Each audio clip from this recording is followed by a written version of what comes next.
What's going on, guys, and welcome back to a brand new Star Wars Battlefront 2 video. And in today's video we're going to be ranking Battlefront 2's blasters from the worst to the best. This is something that a lot of you guys voted for me to do on the community tab, and it's something that I've never actually done before on my channel because this is the first time that we've gotten new blasters. Now, the background gameplay in this video won't have all the attachments as it is PC gameplay and I have everything unlocked on Xbox only. And Elgato's software just kept crashing when I was trying to record the gameplay on Xbox. So yeah, when you see blasters without all the attachments in the background in co-op, you know why.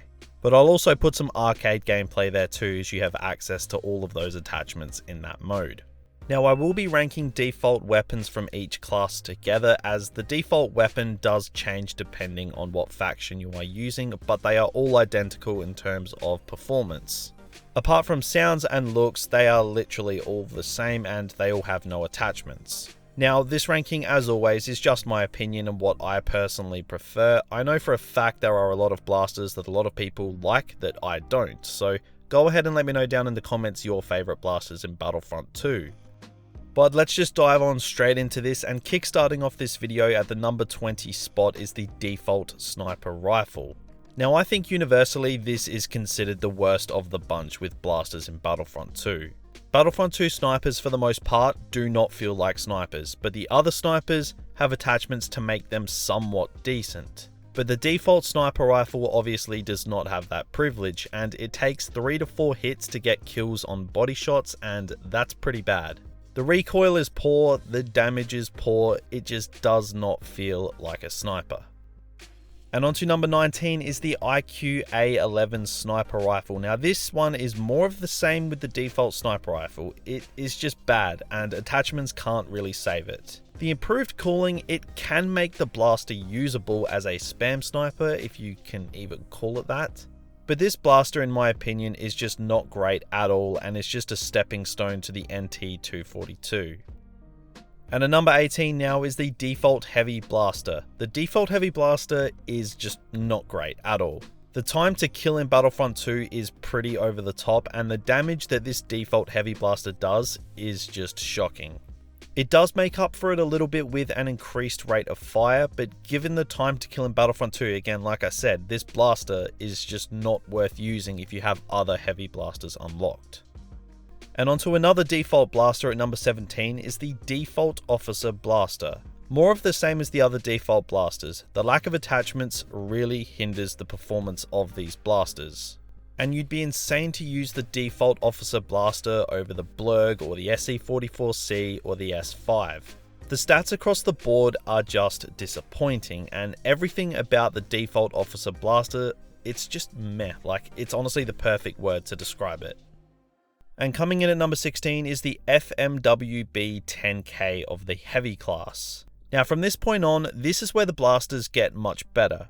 The FMWB 10K has double the damage of the default heavy blaster, but it does have a decreased rate of fire. So it again runs into the problem of the time to kill factor in Battlefront 2 just totally outdoing the capabilities of the blaster, even with attachments. But this blaster is good for objectives, as it does have an ion shot attachment. So if that's your thing, then you know this blaster, it can definitely serve a purpose for you.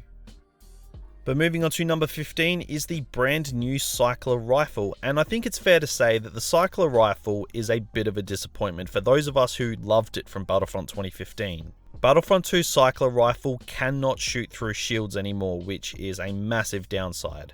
The damage output is poor and you need to land multiple shots to land a kill, and the reduced recoil and improved cooling attachments, they can improve the blaster a fair bit, but for me, this is honestly the most disappointing blaster in Battlefront 2, but it is nowhere near the worst. And now at number 14 is the CR2 for the Assault class. Now, a lot of people love this blaster and I kinda don't. Like, this blaster is really good at close range, but it is a total potato gun at mid to long range. The spread of the CR2 is also complete overkill, and the reduced recoil attachment is probably something you definitely need. But for me, this is a blaster that I can understand why people love it, but I just don't, so it comes in at number 14.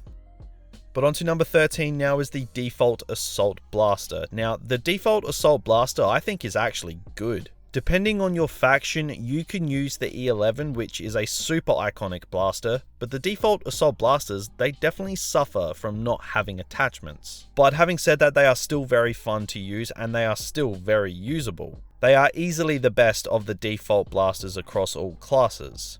The Assault class default blaster is just really well rounded and are just a part of a stellar Assault class blaster lineup.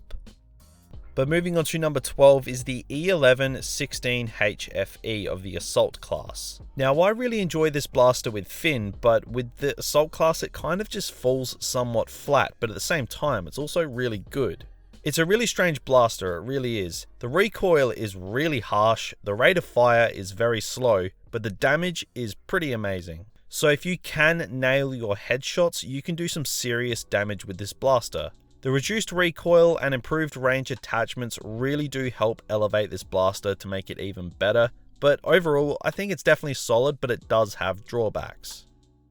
But just outside the top 10 at number 11 is the S5 blaster for the officer class. A lot of people really love this blaster, and I do too at times. It's a complicated relationship. The S5 has amazing damage and is really decent from range, and when you add the reduced recoil attachment, this blaster goes up a notch. I don't like the S5 on maps like the second Death Star or anything like that, but for more open maps like Hoth or Crate, I think it's really good to use. So the S5 for me comes in at a solid number 11. But coming in at number 10 is the TL50 from the Heavy class. Now the TL50, it has an insane rate of fire that lets you absolutely melt. I do highly recommend the improved cooling and reduced spread attachments, as it makes this blaster just a total laser. Now it does have a secondary fire attachment, but in my opinion it's kind of bad and you're better off just not using it. The blaster by itself with the right attachments is all you really need, and it is so good to use. But now at number 9 is the DL18, the brand new blaster for the officer class. Now when I first used this blaster, I did not really like it at all. It's not crazy with its damage or anything like that, but it's solid across the board.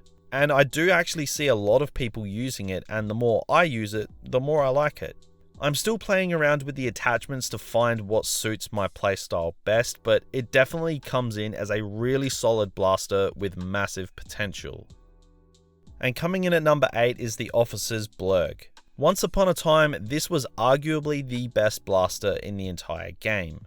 But it did get nerfed pretty hard, and it has been solid without being stupidly powerful or anything like that. And it did get a little tweak in the latest update. Now the improved burst attachment, it's what really elevates the Blurg, and although it's not as good as it once was, it's definitely right up there as one of the best blasters in Battlefront 2. But now on to number 7 is the A280 CFE. Now this is a really decent specialist class weapon. It's however not really a sniper, as it's not the best at range, although you still can use it at range. But it does shine in that short to mid-ish range area. Its damage output and burst mode makes the blaster really effective. And when I use the specialist class, this is the blaster that I tend to use. It's all round just a really great blaster with some great attachments to experiment with. But moving on to number 6 is the NT242. This is the only sniper in this game that actually feels like a sniper.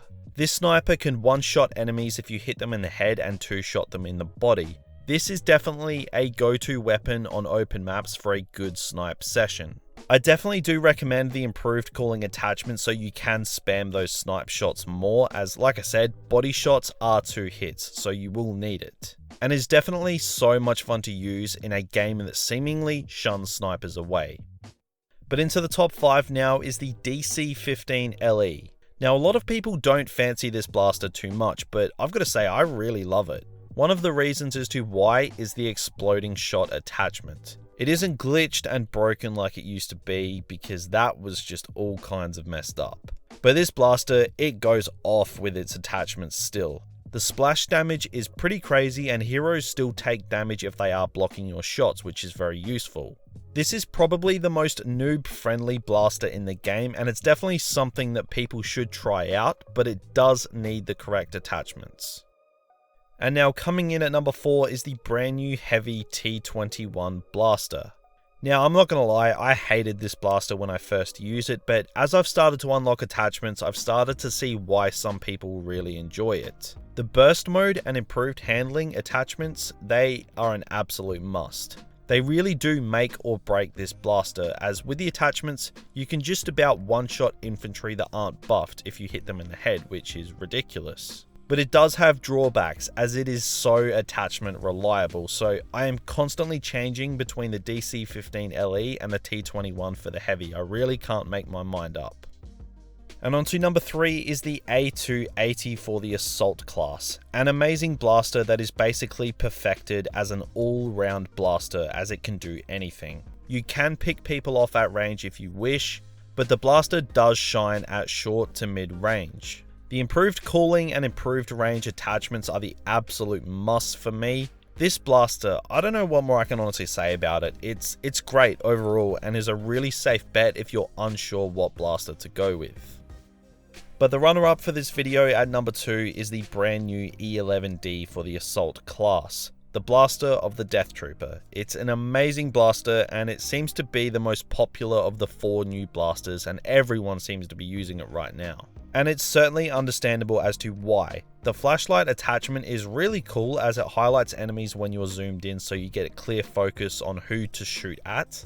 And the reduced recoil and improved range attachments serve their purpose very well too, so you can get creative. This blaster is much like the A280 in terms of how well rounded it is, and the attachments kick it up to that next level. But coming in as the best blaster in Battlefront 2, in my opinion, is the SE44C from the Officer class. This was regarded as the best blaster in the game for a very, very long time. And I still believe that it is, and that's largely due to the rapid fire attachment, as it is still crazy just how much this attachment elevates this blaster. Combine that with the improved cooling and this thing still melts. Don't use the night vision attachment though, it's a complete waste, it's trash. This blaster for me has been the number 1 blaster in the game for a very long time, and it's really gonna take something pretty special to knock this one off the top. But that's of course just my opinion. Be sure to go ahead and let me know down in the comments what your favorite blaster is in Battlefront 2. This ranking was obviously just for fun, so let's keep it civil down in the comments. But now if you guys did go on to enjoy this video, then be sure to leave a like to help get this video out there, and if you haven't already, then absolutely feel free to subscribe to the channel for more Star Wars gaming videos. But that is going to do it for me today, so thank you all for dropping by, and I'll talk to you all again in the next one.